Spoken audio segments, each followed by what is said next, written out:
Welcome to the DRF Sports Podcast, brought to you by DRF Sports. America's most trusted name in horse racing is now providing sports bettors with exclusive data, analytics, previews, videos, and expert picks on all major sports. Bet smarter and have more fun doing it. It's the DRF Sports Podcast, and now your host, Sheldon Alexander. Ready, set, bet. This is the DRF Sports Podcast, episode 73. Don't forget to like, follow, and subscribe wherever you get your podcast. I'm your host, Sheldon Alexander, and we are fully into playoff mode. The Stanley Cup playoffs are underway. The NBA second round is into high gear, and the record against the spread on the pod still chugging along. As always, we will try to hand out picks for every single up-and-coming NBA playoff game just to keep the wave going. And just for the record, let's give out the record. We are 3-1 record against the spread from Monday's pod, 28-18 against the spread from the play-in tournament to the playoffs, and 22-1 against the spread on our NBA picks I've given out on this pod since we made the switch after the NFL season. We're just trying to keep everything rolling. Again, 22-1. Let's go. More on that in a sec. But first, hey, Iowa, DRF Sportsbook is sending all parlays to the moon.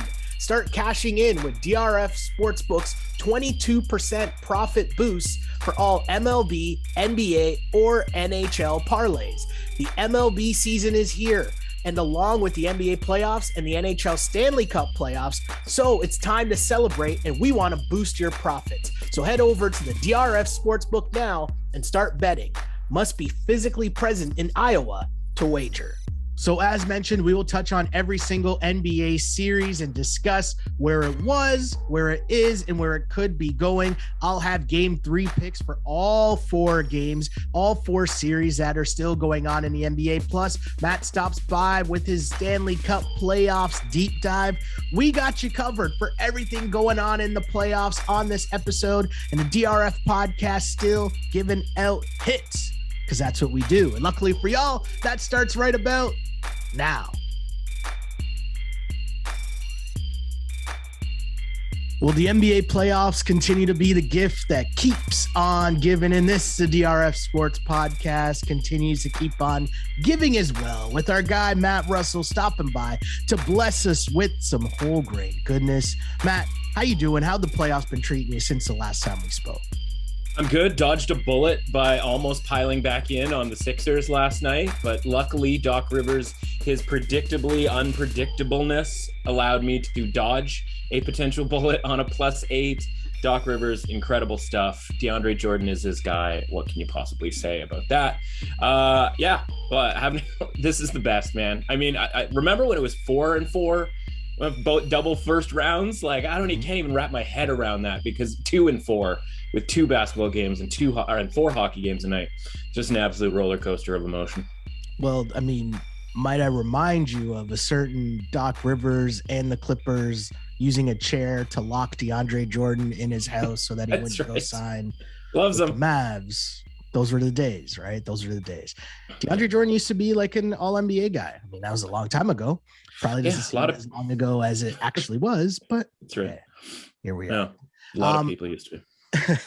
As mentioned, the wave though continues. Went 3-1 on the pod on Monday from the picks given out on this podcast. 3-1 against the spread, bringing the total record to 28-18 against the spread in the play-in/playoffs. 22-1 against the spread. NBA picks given out on this pod. We like to keep the roll going, and I'm going to try to just keep throwing the picks out there while we keep going here, like try to just stay the course, keep things going. So let's get to it. The Miami Heat lead their series 2-0 over a Joel Embiid-less Sixers squad following a 119-103 loss Wednesday night. Series shifts to Philly on Friday. Still no word on if Embiid will play, but Doc said in his post game he hasn't gone through any of the protocols yet. Right. So he hasn't gone through he hasn't completed any of the things that he needs to complete to be able to play yet. And again, I mean, as we're recording this, it's Thursday. Chris Haynes in his post game on TNT said that he texted with Joel Embiid on Wednesday, and Embiid said it was the first day he was able to use a phone because the light was too bright. He wasn't able to look at his phone before Wednesday. Now, with all that said, we are familiar with the work of Joel Embiid, and, I got bubble guts and, I had diarrhea and I didn't sleep last. We've heard all these stories from Joel Embiid before. Likes to add a little extra spice onto his injuries. Not saying he's not hurt, but he's just adding a little extra spice. My guess is that Joel Embiid does play, and honestly, it doesn't matter. I think he's too hurt at this point.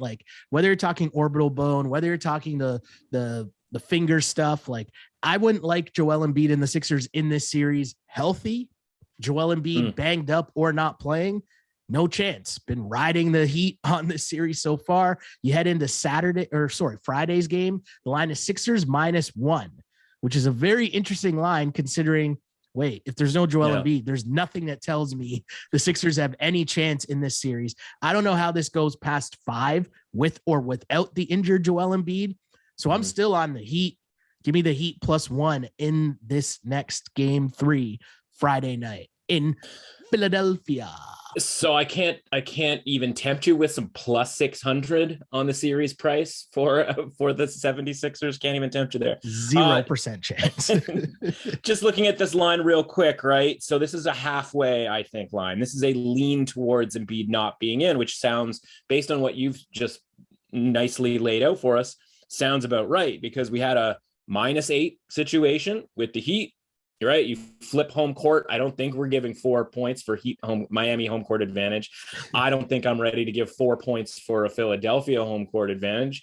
So we can't get to pick them, right? We can't get to pick them unless Embiid is back. But if Embiid is back, he certainly means more than 1 point, 2 points, 3 points, right? We're probably looking at closer to, as we evaluated it, what a Luka Doncic, for example, is worth, which, appears to be something along the lines of 6 to 6.5 points. So, if Embiid was back, then we would have a couple extra points here, right? We would have a Philadelphia -3 type of situation. This would be a lot like some of these other series that go from, even just the other one in the East that go from Boston -4 to Milwaukee -3, right? That would be the toggle back and forth, right? Now, obviously, they're in a hole from a series standpoint where they need to win 4 out of the next 5 games.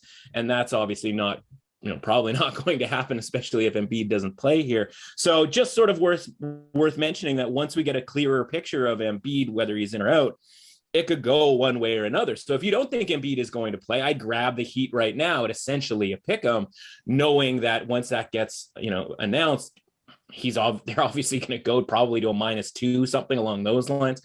Would that even matter in the end, right? You don't seem to think that it even would if it goes to -2 with Embiid being announced as out.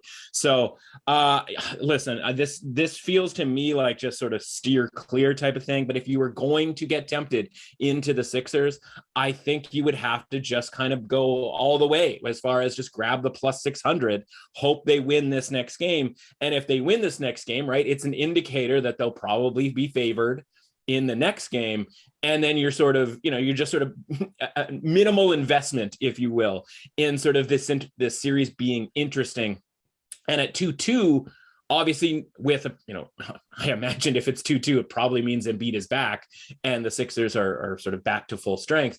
At that point, now we're talking about value, type of situations there with the series price, where it's probably a lot closer to a pick 'em. Obviously, Miami would still be favored, given that they would still have home court advantage, but you'd be sitting pretty with +600. So if you are thinking about the Sixers, I think I would just take the series price and hope that all of this is subterfuge. I don't believe a word that Joel Embiid is saying. I don't even know that Doc Rivers at this point believes a word of what he's saying based on how he's treated the absence of Joel Embiid and DeAndre Jordan's minutes and all of that sort of thing. So yeah, that's all I've really got to say about that whole series. Yeah, Joel Embiid is going to play, and I would assume he plays on Friday, but he's definitely going to play in this series because just for the pop of the crowd at home, him stepping up on the court, he's doing that just for the Instagram memes for sure. I know that sounds crazy, but when you think of someone who refers to themselves as Troel Embiid, right? he is definitely going to come out on the crowd. But yeah, as mentioned, nothing indicates to me this series going past 5. Harden can't be the guy anymore. Tobias was never that guy. And Tyrese Maxey is still too young to be that guy. Depth was a problem before they lost their best player. So no chance. I mean, and you mentioned dusting off DeAndre Jordan and Paul Millsap. Nope. Not going to be able to do it. Let's keep things moving to another 2-0 series as the Suns lead their series 2-0 over the Mavs after a 129-109 win on Wednesday night. I'm going to be honest, this is another series I don't see going much past 5 either. I struggle to see it. Game 3 is Friday. I'm on the Suns -1 in that series. And this is going to sound like a hot take, and I don't really mean it to be, but here we are. Luka isn't built to beat a good team in the playoffs. What I mean by that is his style of play, the ISO ball, it's either ISO ball or pick and roll, right? But literally it's the same thing over and over and over again. And you can't do that for 48 minutes versus a good team and then do it 4 times to beat a good team in a playoff series. You need an offense. You need to get some easy baskets at some point. And also, he does the same things that everyone ripped James Harden for. He doesn't play defense. And when he doesn't have the ball on offense, he's just standing at the 3-point line. I understand it's rare when he doesn't have the ball, but just standing there, it doesn't do anything. And on top of that, he's not in good enough shape to carry a team like that through the playoffs against a really good team. So you can win in the regular season like that. Cool. But against a good team, you need offense. You need to play defense. And Chris Paul down the stretch just cooked Luka every chance he got on that pick and roll. And really, like, this is really the truth of the matter. On offense, the style of play Luka's trying to play, I've only seen LeBron do that. Mm-hmm. That's it. Yeah. Period. Fair. Right? Where like you're just carrying the team for the whole game. And that was LeBron with that mangled Cavs team that he dragged to the finals. Right. Yeah. Like, come on. Like, I just don't see it happening. I mean, good job. Good effort, Mavs. You'll get one of the games at home, I assume, because you'll just shoot so many threes and they'll go in and cool. But they got no shot in this series. But that's the thing, right? Like the one game that they're going to get, right? Usually that game 3, we have seen a couple of game 4s. I'm thinking Denver against Golden State, where the game 4, the pride sort of came up there. But I think that last point is the key, right? And you can blame, it's a little bit chicken and the egg, right? Whereas at the injuries, and that's why he's, quote unquote, out of shape because he had to literally stop doing stuff for a week, or is he not in full shape because he's just kind of never in perfect shape, and maybe that's why he gets injured the way that he does, right? That being said, like that's part of the plan. Like conserve your energy when we're not running the offense through you, the like 3 possessions per game that we're not running the offense through you, and conserve your energy on defense. And like that's the only way that the Mavericks are going to win. And they threw the kitchen sink at the Suns last night, and we're competitive for 3 quarters. Mm-hmm. And then of course it all falls apart because like over the course of 48 minutes, the cream rises to the top, blah, blah, blah, blah, blah. But like, and there's not that much surprising about this, right? The Suns are the better team. They were the better team before the series started. They're going to be a better team after the series started. But I just have to reflect on the buy point for the Suns, right? And when we're talking all the way through the regular season about futures and we're going up and down the East and the West and all that sort of thing, and you go, okay, like the Suns are this price and they're that much better than everybody else. Like, you just have to understand there's always going to be a buy point during the playoffs. And we got all wrapped up in the Warriors because they took a 3-0 lead against the Nuggets, which, I mean, talk about your one-trick ponies. And then they went and they, won a game at Memphis in game 1, which is something the Timberwolves did as well. We got all wrapped up in the Warriors and we kind of forgot about the Suns. And you and I talked about on Monday before this series started, this was a plus 350 to win the title situation.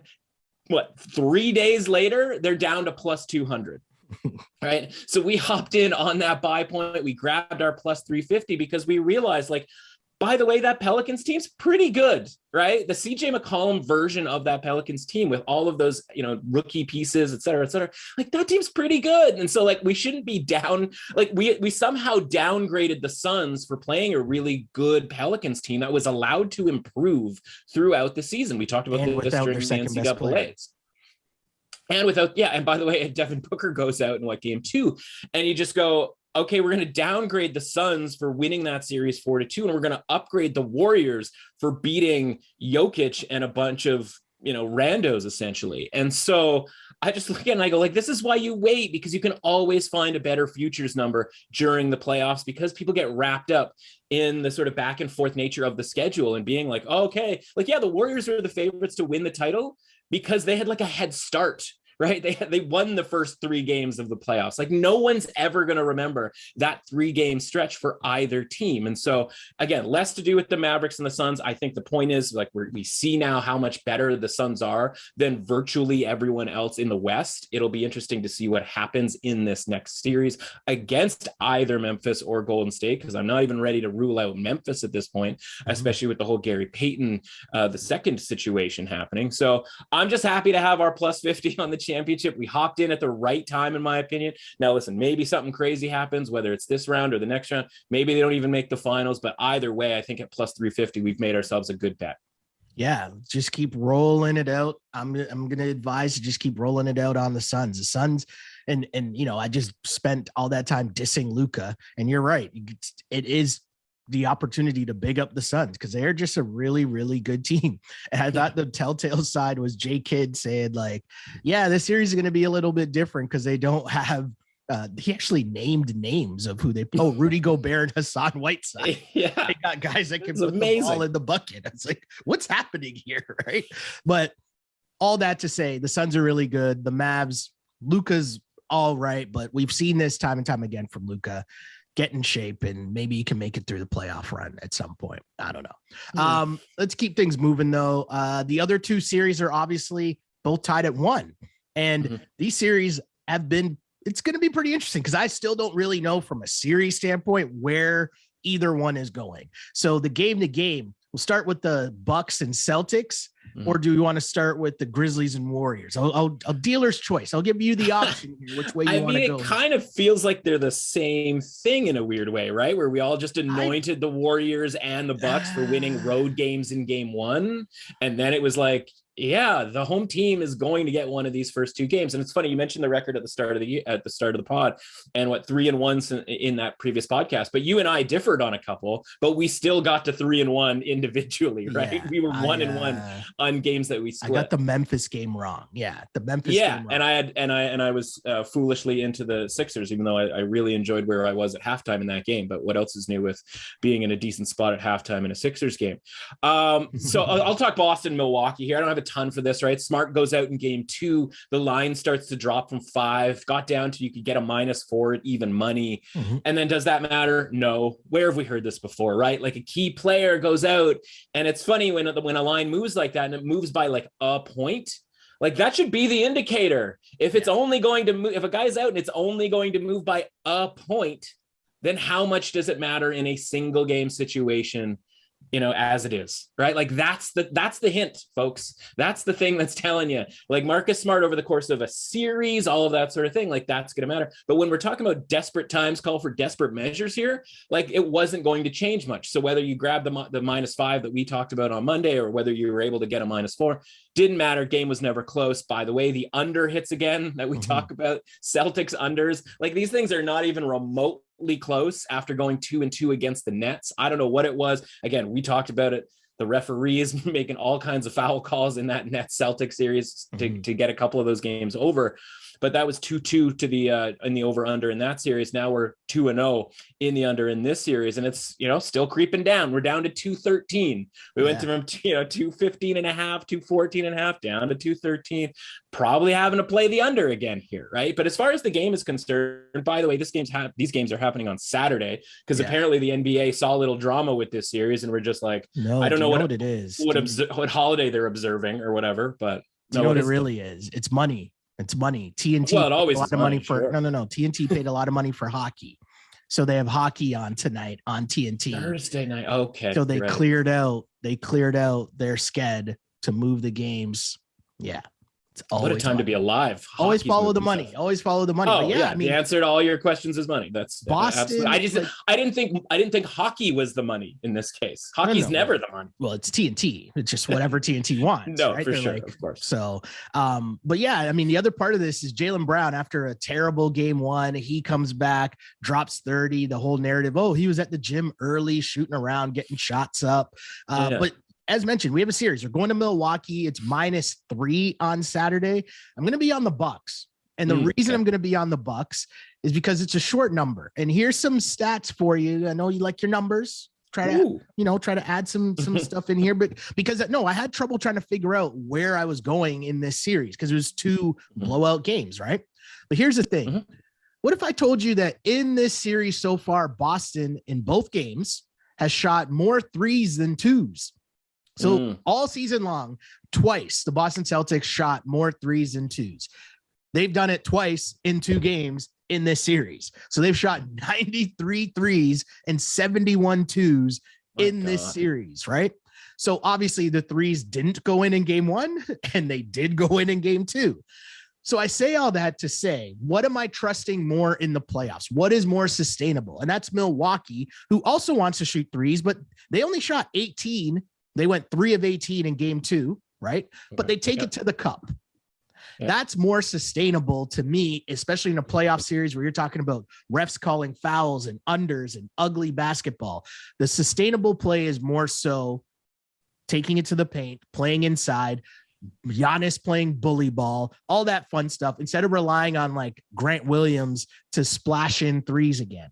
So what will happen in the series? I don't know. But in terms of a game-to-game thing and the series moving from Boston to Milwaukee, I'm going to be on the Bucks and think that the Celtics aren't going to shoot a franchise playoff record 23s again as they did in game 2. Right. And I'm going to be on the Bucks -3. That's just where I'm at. Interested to see how the series plays out. Because again, I still don't, if you ask me right now, who's going to win this series, I still don't know. I'm still leaning on the Bucks, but here we are, -3 Bucks on Saturday. I'm on that. I can tell you that much. Yeah, there's some -2.5s even out there. And I hopped on that a couple of days in advance here. I hopped on that last night. I think you probably still get that in faraway places, so to speak. But as far as listen, you talked about the games 1 and games 2. That just, whether it's chicken and the egg again here, right? Like that's shot quality, right? That's the shot quality stat that we quote all the time. And it was like, first game, shot quality was fairly even. Celtics missed all of their shots. It's why they got blown out, right? Like they should have, on an average day, made more of those shots, and that game should have been closer. I think the Bucks were supposed to win that game by 3 or 4 points instead of the, 11 points that they did. But the shot quality was virtually the same in the next game. And that's the thing that you and I talk about as far as predictive metrics. Can we rely on the shot quality to be the same game to game? And then can we rely on sort of an average level performance? Now, the crazy thing in the series is that like the Celtics were way above average in game 2, right? So like if they could find their level here from a water finding level average standpoint, like, okay, we might have a closer game here because the shot quality is indicating that these games should be a lot closer. It's really just a matter of the high variance style of play that the Celtics are playing, i.e. taking a lot of 3-pointers, which you so eloquently described. And so I look at it and I go, okay, well, what is more likely to happen on the road? You mentioned it, the Grant Williamses, I'll throw out the Peyton Pritchards of the world, right? Like, we always talk about the supporting cast on the road. I'm always going to bet against the supporting cast. When you win games on the road, it's because your dominant player was a dominant player and probably was the big time key to you winning the game, i.e. Giannis in game 1. I'm not there yet, even with Jason Tatum, so that, thinking that he can win this game by himself when Giannis is on the other side, right? It's a different story when you are playing not the defending champion, not the quote unquote defending MVP. So I look at that number at -2.5, even -3, going like, that still feels a little short. Now, the series price, I think, is interesting to me and worth mentioning because, you look at this game and Milwaukee's favored and they have home court advantage, quote unquote, but they're still the underdog in this series at not much, but like +105. And you can say like, yeah, but they have home court. They've wrestled home court away from Boston. Like, shouldn't we be hopping all over that? Now, the difference between home court before game 1 is you have to win the 4 out of 7 games on your home court. problem here for the Bucks is if they're going to take advantage of the home court advantage, they have to win 3 out of 4, right? So instead of the 4 out of 7, it's now a 75% win rate over the course of these next 4 games, which is why it's not the same thing, right? Home court advantage, you want it over a longer term, or even in the smallest of terms, right? You want game 7 at home. So the Celtics know they just need to steal, quote unquote, one of these games in Milwaukee. Now, does that necessarily happen in game 3? I think you and I are in agreement, if we had to, which we are, like, again, I've already said it, I've bet it. I don't think so. I think Milwaukee wins this game. I think they cover the spread, but that's just, worth mentioning as far as the series price is concerned. You're not necessarily getting the deal you might think you are on a plus price with Milwaukee, given what's asked of them to sort of, make home court advantage an actual thing to take advantage of. Yeah, it's actually a thing too by design from Coach Bud's brain, I guess, so to speak. Like, their defense is designed to protect the paint and, force you into shooting threes. Yeah. Now, if you want to make the threes, cool. Merry Christmas to you. There's nothing, as mentioned, nothing you can do when you're shooting and hitting 20 threes in a game. But can you do that over the course of 7 games? Can those guys do that on the road? Game 3, I'm going to bet no. We'll see how things go. The Grizzlies and Warriors. The Grizzlies even up their series with the 106-101 victory, which was, as mentioned, the only game was wrong in the pod. And you know what? I'm okay with that, because at the end of the day, I sat down and could only be in awe of what Ja Morant was doing. 47, 8 and 8, 18 points in the fourth quarter. He was dropping dudes. That move he had on Jordan Poole, where Poole like spun around and like touched the floor, like that was just insane stuff going on from Ja Morant. What a scene. But as mentioned, the series is now 1-1, right? Tied up at 1. Saturday, Warriors are favored by 6.5. And that's interesting to me because I don't really want to lay the points, but I will. Yeah. Okay. So here's the thing. Okay. The Warriors lose the close games, right? I think the Warriors are going to win this series. Okay. Follow me. Okay. Follow this list of logic. I think the Warriors you're quoted as saying they win in 6, right? Yes. That was last episode. So I think the Warriors win this series, but the games the Warriors will win will be blowouts. Interesting stat. Warriors are 13-13 this season in games decided by 5 points or less. Okay. They are front runners. When they come home to that crowd in game 3, that will be the game that I'm going to trust in the fact that Klay Thompson isn't going to struggle like he did in game 2. Klay and Steph combined were just 16 for 44 in that game 2 on the road. And they still almost won. They were up 98-93 with like 3 minutes left in that game before Ja went Ja, right? And the interesting thing will come down to, okay, well, who's going to guard Ja? Right? Like, that's because you mentioned Gary Payton Jr. earlier, which I think will be very indicative of what's going to happen in this series going forward. But at the end of the day, I'm still trusting in the Warriors. And as we look into game 3, I don't like the 6.5 points, but I just see it being the front running game where all the threes are going in. Jordan Poole, solidifies his spot as the best Warrior. And Nothing. No, I'm joking. I'm just trying to get the reaction. I was holding my tongue. I literally bit my tongue. Just being stupid. But the point remains, I don't like it, but I'm on the Warriors minus 6.5 in game 3 on Saturday. What do you think, man? So I thought you were going to say I don't want to lay the points with the Warriors, so I'm not, because I'm not. Like, to me, this is they might cover, you might be right, like all of that sort of thing. I'm just not. That would be my cross off. Now, does that mean I'm betting Memphis? The answer to that is probably, but this isn't exactly it's not exactly I've already bet it in the same way that Milwaukee is I've already bet it, right? So parse that out however you need to. Because again, like I referenced it, so I don't need to rehash this about the, when I talked about the Suns, but like I might be the only one who's just not that into this edition of the Warriors. And we talked about the matchup and this being like a Draymond Green kind of just meandering around defense type of thing, which isn't a bad thing. He's still an excellent defensive player, right? But it's almost like, and listen, it's obviously different environment, all of that sort of thing. it's almost like he doesn't really know what to do with himself in this series sometimes. Like it's positive sometimes, it's negative a lot of times. We're firing off, fingers to the crowd. We're getting tossed out of games, all of that sort of thing. And you mentioned Klay Thompson struggling because like that guy, again, multiple surgeries on multiple catastrophic injuries to his legs. Like he's just on the downside. Like we talk about the Warriors. It's why we wanted the Warriors early in the playoffs as aggressively as we did, because the mileage on these guys is just up there. And you mentioned, we both mentioned Peyton, like part of the Draymond thing is like, no, he's not going to go guard Ja Morant. So they have to find somebody else to do it.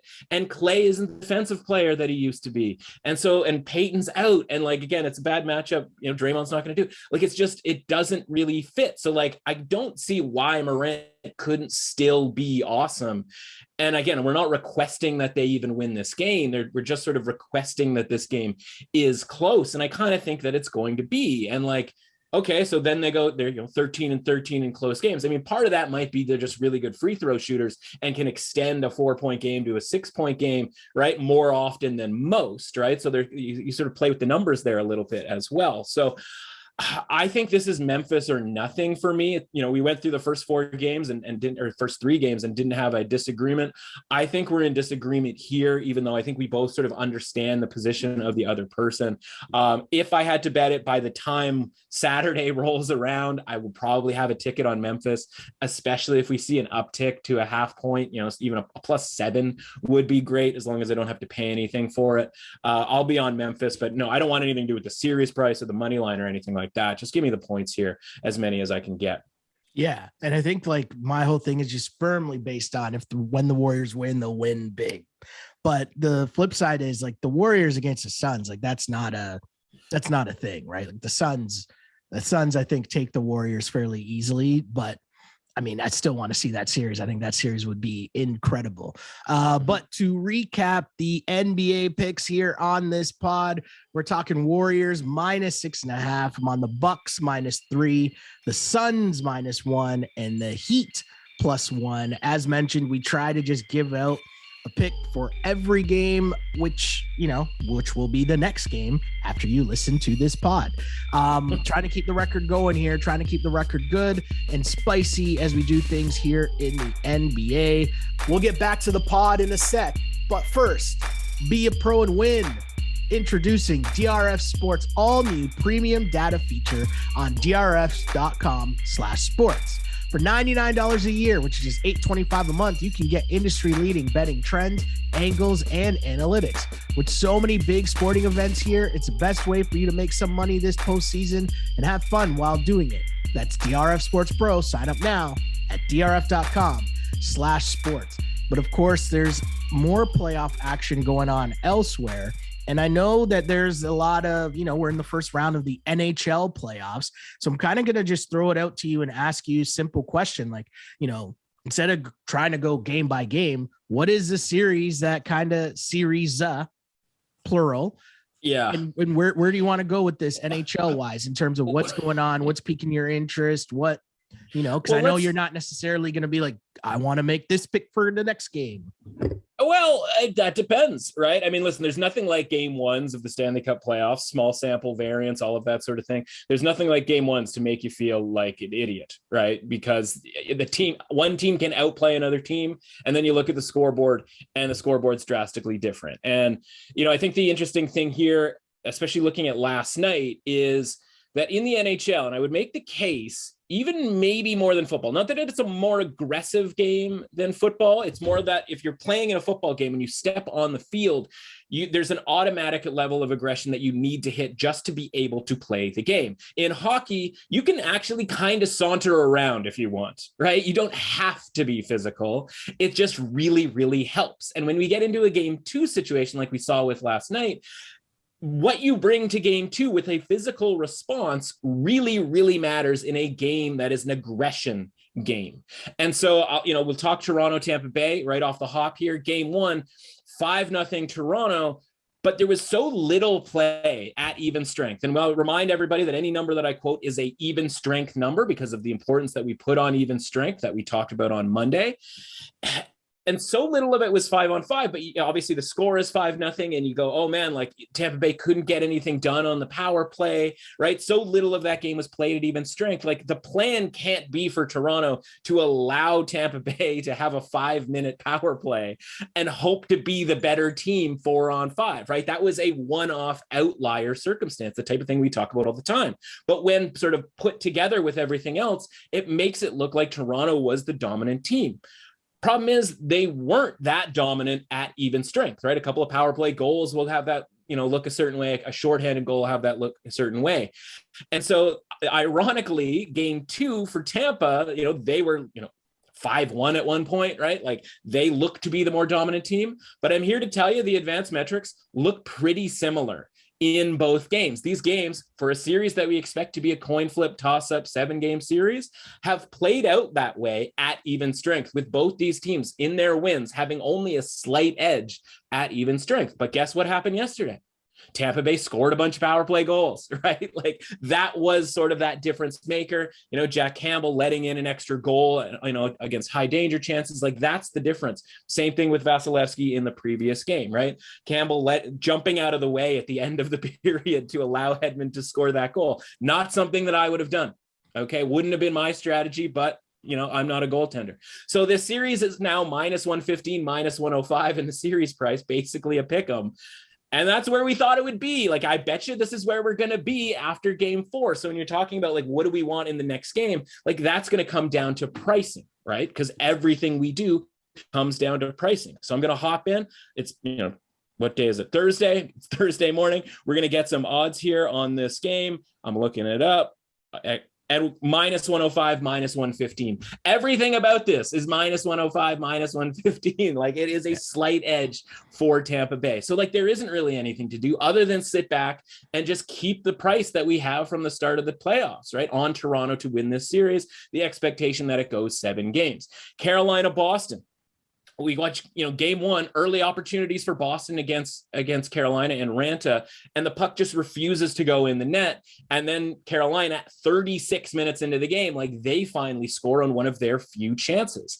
And then very next game, I wrote about how the expectation was Jeremy Swayman was going to play for Boston instead of Linus Ullmark.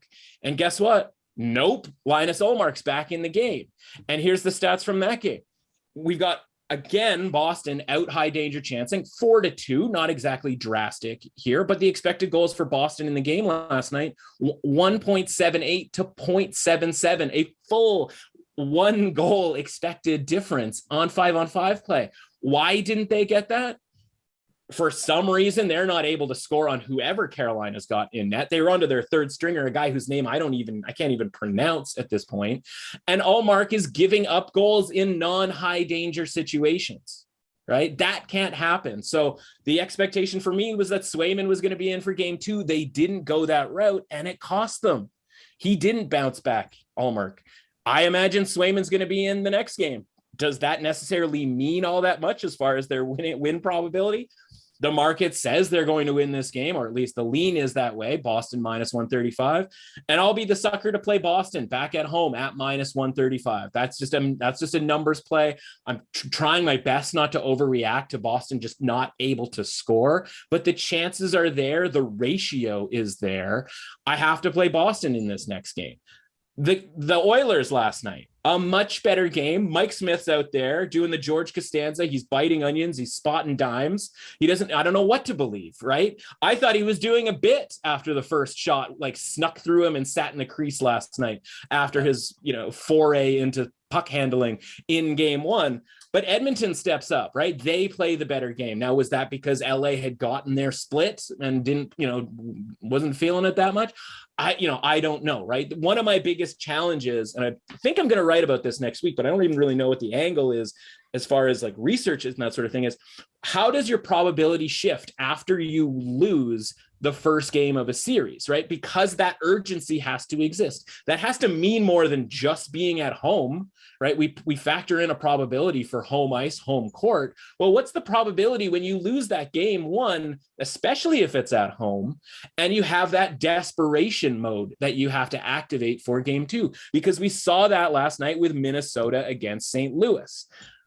in theory, except I look at the numbers and Minnesota was the better team.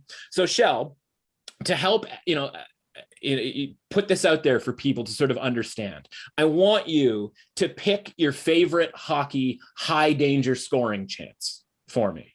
Do you like a breakaway? Do you like a one-timer? You're a big Austin Matthews guy. Do you like a slot one-timer? What about a rebound in the crease? Something along those lines. What's your favorite one of those? Or maybe there's another one. Loves a good breakaway. And that's the most basic one, right? Where it's like everybody has seen a breakaway, shootout, all of that sort of thing. So when we talk about high danger chances, obviously there's different types, but let's pretend that they are all breakaways just for the sake of argument. In game 1, St. Louis had 4 high danger chances. Minnesota had 12. So if we picture those in the form of breakaways, that means that Minnesota went 0 for 12 on breakaways, while St. Louis went 1 for 4. Now, if you could predict that happening in the next game, which team would you bet on? You would obviously bet on Minnesota. So we bet on Minnesota and we won. The problem is with all of this craziness when it comes to hockey metrics and all of that sort of thing, is that we watched that game last night and guess who had more high danger chances at even strength? St. Louis. They lose with 5 high danger scoring chances at even strength. Minnesota has only 2. Now, they got 1 out of 2, right? 1 out of 2, quote unquote, breakaways, where St. Louis was 0 for 5. And we talked on Monday about this being a high variance, sort of wacky series, and almost just sort of not automatically, but just resting on the idea of if we can just grab under 5.5 games at a plus 145, 150, an extreme price, and just sort of let it play out the way it's going to play out. This is the kind of stuff that we would expect from kind of a wacky series from a variance standpoint. Does that mean one team's going to win 4-1 or even certainly not 4-0 anymore? But does that mean that? No, of course it doesn't. But it just means that neither of these teams are reliable on a game-to-game basis, which is why I didn't want to pick either one of these teams. I rather take sort of the biggest price possible for the series. And in this case, that was under 5.5 games at plus 145. So, and then, we've got a handful of game 2s. So again, I'm not playing anything in game 3 of that series. Again, I'm just sort of going, okay, whoever wins game 3, I will then be cheering for them to win game 4 to keep our series bet alive.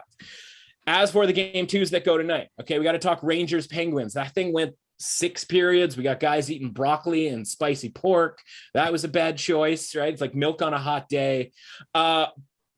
This series priced as a coin flip. We expect it to be coin flippy. The first game was originally priced pretty coin flippy, and then Pittsburgh got out to like a plus 125, which was incredible to me. I was all over that. And it goes to overtime, and it goes to 3 overtimes, and you go, man, like that game could have gone either way. That must have been equally played. Well, Shell, Penguins 7.5 expected goals for. Now, that's over the course of almost 6 periods, but that was to the Rangers 3.89. So the Rangers scored 3 goals. They had expected 3.89, pretty, equal. Pittsburgh scored 3 goals, eventually a 4th, and we're at 7.5. And that's the Shesterkin factor, right? That's the fear in playing against a guy who is the best goaltender in the league. And so, okay, which do you want to balance? Do you want to balance? Okay, I want Shesterkin because he's going to, that you have to get 7.5 goals just to get 4 goals, if you know what I mean? Or do you want the team that we predicted would be the better team at even strength?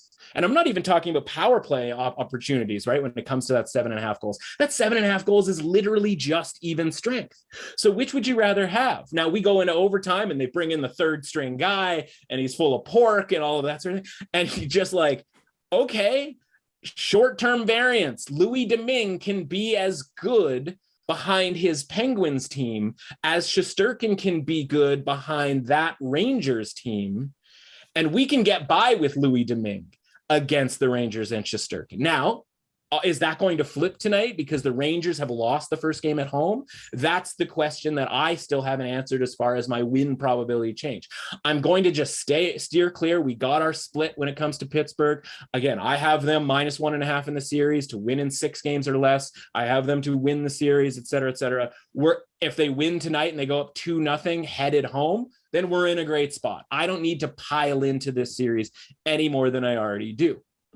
Florida and Washington, speaking of egg on one's face, the Capitals, man, like they don't do anything for 3 years in the playoffs.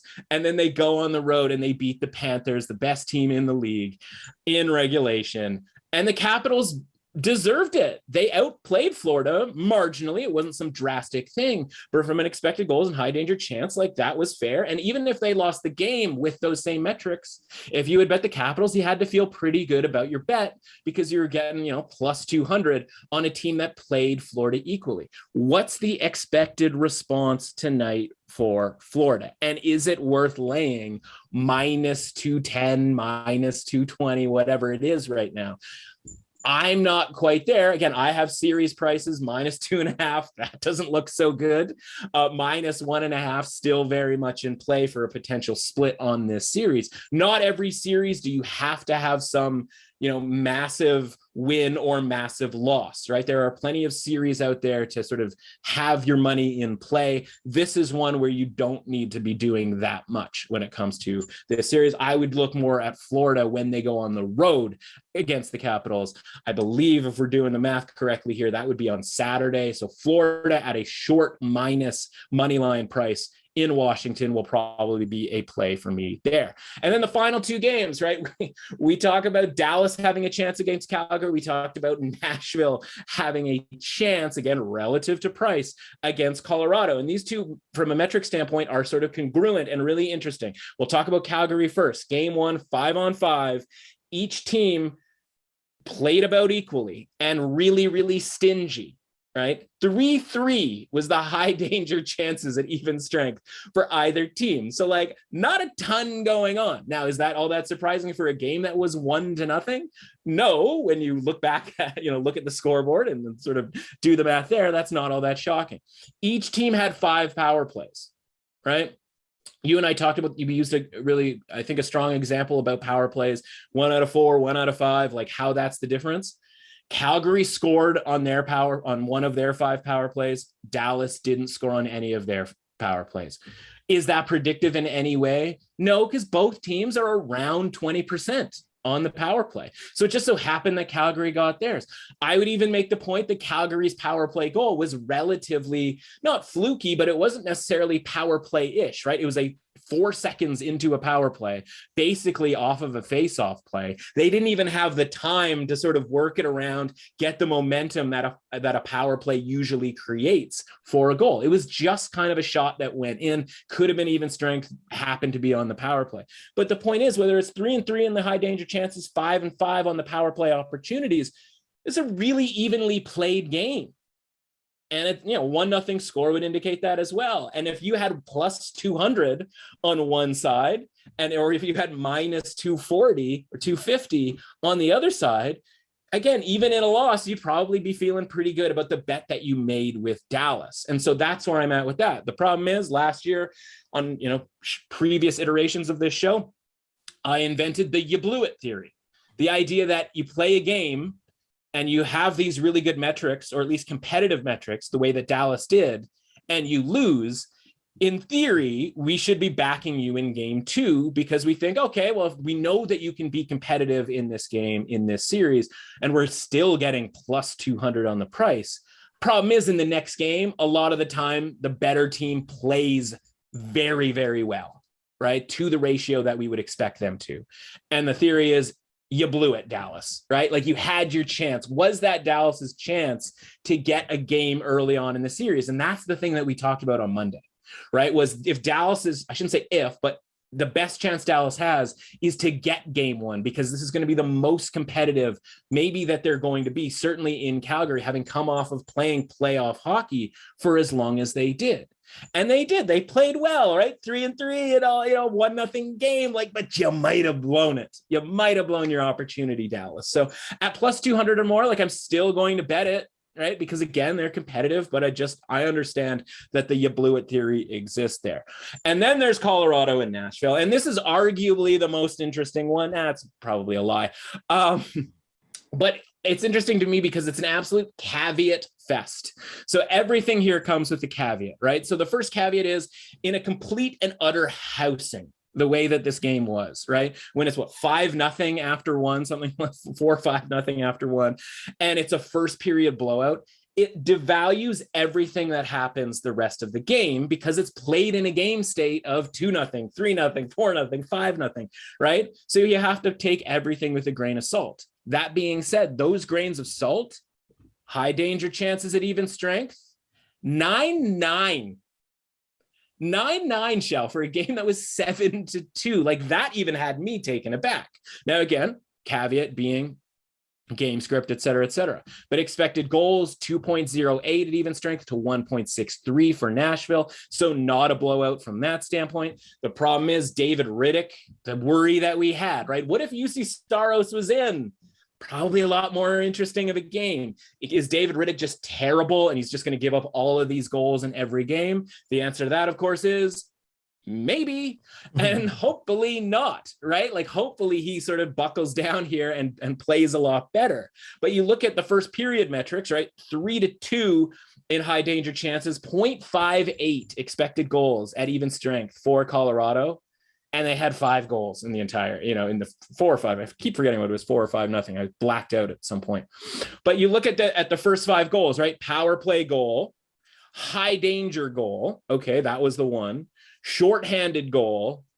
And then Cale Makar being absolutely sick, right? Like, that's not a high danger chance for 99.9% of the population in the NHL from that angle to roof it over the goaltender. That's a Cale Makar. Now, part of this whole betting on Colorado over the Nashville thing is Colorado has the players that can have just sick goals. Nashville doesn't, right? So how does this get solved? Well, maybe Riddick makes a save at some point. Maybe they stop taking penalties to have those 2 power play goals that they got over the course of the game. One of them was 5-on-3, by the way. So again, like, these are outlier type goals. And then how about you don't give up a shorthanded goal, right? And those are all pretty basic stuff because the even strength play is actually pretty good. But we're up to plus 310 on the money line in an NHL hockey game between 2 playoff teams, or at least 2 playoff skater groups, right? I know that the goaltending for Nashville is playoff worthy. So I think I have to go back to the well here. Again, nothing crazy, just small bets. It's plus 310. You don't need to be going full units on this sort of thing. If you end up winning the bet, you're winning 1.5 units back off of a half unit play. Like, that's certainly enough for the long shot in Nashville. But just worth mentioning that this game at even strength, caveat, game script, blah, blah, blah, blah, it was closer. It's closer than the absolute truck job that it actually was. The Predators just need goaltending. The bad news is that's probably just not going to come. But again, if Louis Domingue can come in full of pork and beat Igor Shesterkin in a short-term sample size, David Riddick can show up and play a decent game in game 2 or game 3 or game 4, something along the lines here. And the value is going to continue being on the Predators, and whether that matters or not, time will tell.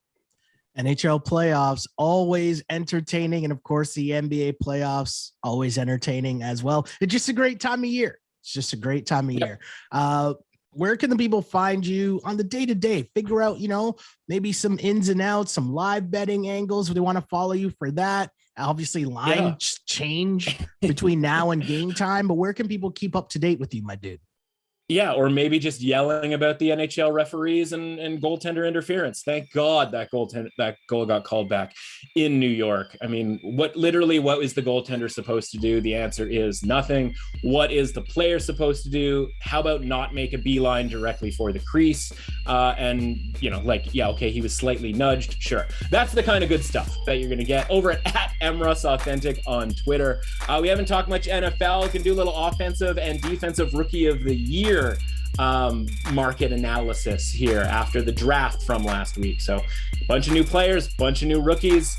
We got to bet on them. We're going to take a quick look at the market there later on this week.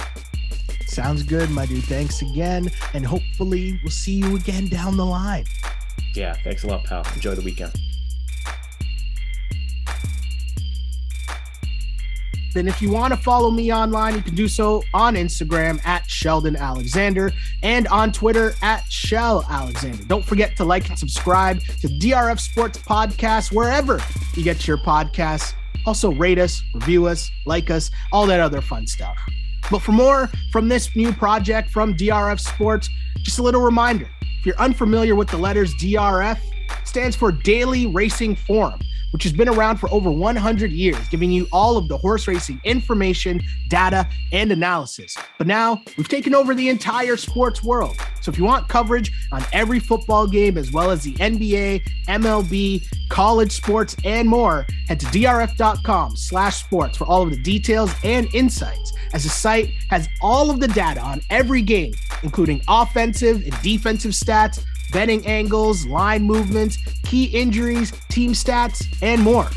The DRF data is what powers our power trends. So if you want to see which trends our analysts have selected, follow us on Instagram and on Twitter. If you want access to all of the raw data, drf.com/sports. That's where you can find the usual previews as we deep dive into the games. And of course, we got you covered on this podcast. However you want your betting information, we've got you covered. Again, my name is Sheldon Alexander. That's all I got for now. But until next time, see ya. Thanks for listening to the DRF Sports Podcast. Please subscribe, rate, and review the show.